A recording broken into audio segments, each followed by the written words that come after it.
Today's lesson is square roots. We've talked a little bit about square roots. You might already know what square roots are, so it should be a quick review for you. A square root is the reverse of a square. So if you have a number like 3 and you take the square, so 3 squared is 3 times 3, which is 9. The square root is the inverse. It undoes a square. The way we write the square root is we use this symbol. Kind of looks like a division sign. It's called a radical. So the square root of 9, and it doesn't mean divided by 2. That's a very common mistake. It's the square root, which would be 3. What times itself? What number times itself gives us 9? The number inside the radical is called the radicand. So the radicand has to be 0 or greater, positive numbers, 0, 1, 2, all the way to positive infinity. But the radicand needs to be positive. Now, when you take a square root, you will get 2 answers. Your calculator will only show you 1 because it's not going to show you the negative. But the square root, let's just take 9. The square root of 9 could be 3. The square root of 9 could be 3 because 3 times 3 is 9. Also, the square root of 9 could be negative 3 because negative 3 times negative 3 is also 9. So and today in our lesson, you're going to see me writing 2 answers. Now, instead of always writing positive 3 and negative 3, I'm going to write plus minus 3, positive and negative 3. So this kind of takes care of it. This means positive or negative 3. You can write it 2 answers, but I'll probably write it like that a lot. I'll write it both. And then you need to, it's in the Texas TEKS, it's in the Common Core, you need to memorize your perfect squares 1 through 15. Just like you've memorized addition, subtraction, multiplication, you need to memorize your perfect squares 1 through 15. So I'm going to get you started. 1 times 1 is 1, 2 times 2 is 4, 3 times 3 is 9, 16, 25, all the way to 15. And 15 times 15 is 225. So you never know what I'm going to say. All right, pop quiz, write down your square roots, your perfect squares 1 through 15, because you need to memorize those. It's in the curriculum. All right, 3 examples for you today. Example 1. All right, copy this down. Sorry, copy this down, and it says find the square roots. Now, I've already done number 1 for you. The square root of 49 is plus or minus 7, positive and negative 7. Number 2, do you see how it has this negative? If it's on the outside of the radical, that means the opposite. So the opposite square root of 144. So that means they want this number to be only the negative 12. The opposite of 144, negative 12. Now, number 3, you have a fraction of square root.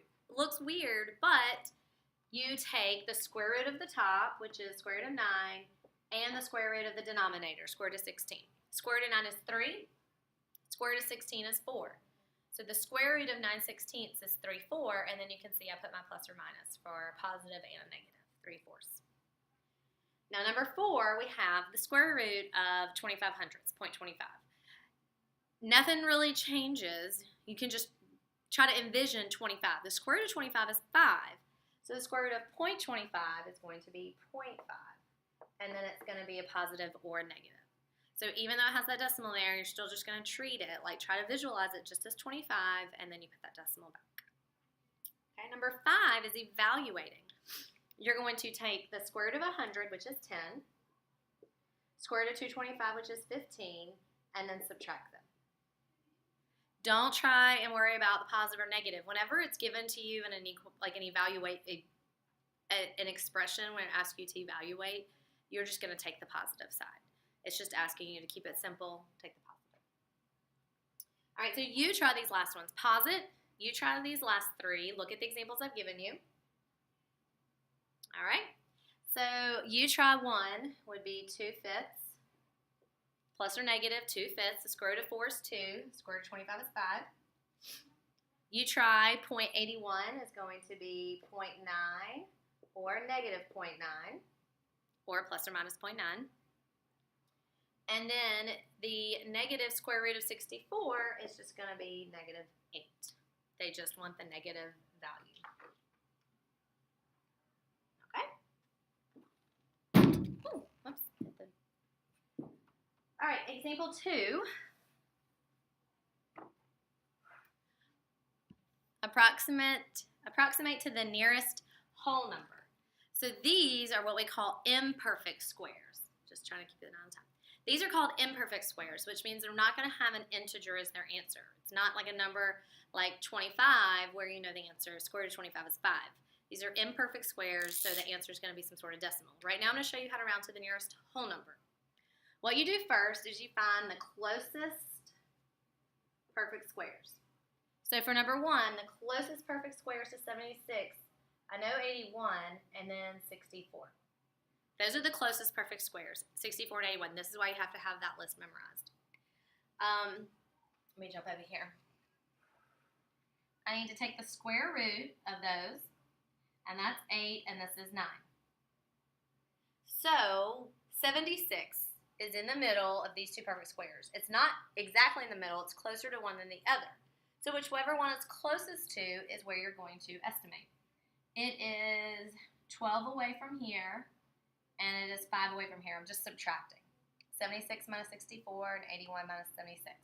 So since it's closer, a good estimate is about 9. And those little squiggly lines mean about. So I'm approximating to the nearest whole number. Let me show you how to do this one. 23. I know 25 is the upper limit, and 16 is the lower perfect square. I'm going to take the square root. I know it's closer. I can tell this one's easy. I can tell it's closer to 23 is close to 25, so this would be about 5. That is the nearest whole number. That doesn't mean it's 5. This one is actually going to be a little bit less than 5 because it's smaller than 25, but it's about 5. So for 41, I know I'm going to have 49 on this side and 36 over here.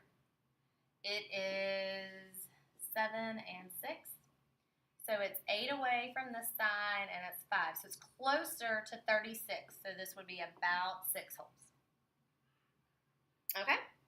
So number 4, we have another fraction. So when you see this, these are perfect squares in here. These are perfect squares. So we need to first simplify this expression, and we get 5/9.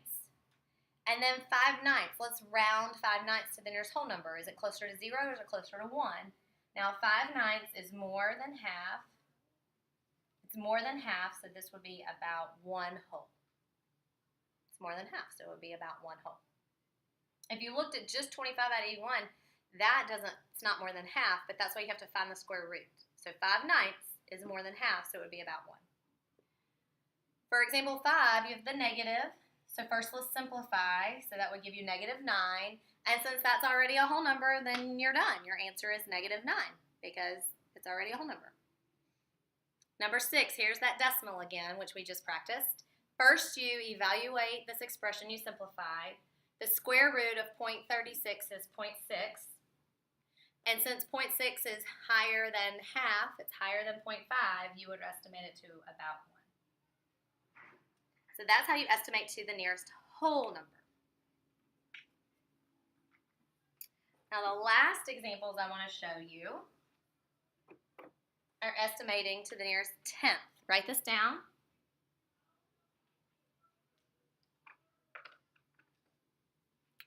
Okay? I don't think I'm going to have time to finish it all, but write this down. And then what I'm going to do is I'm going to finish this after class, and I'm going to put a link maybe right here, and then you can click on this link to finish these examples.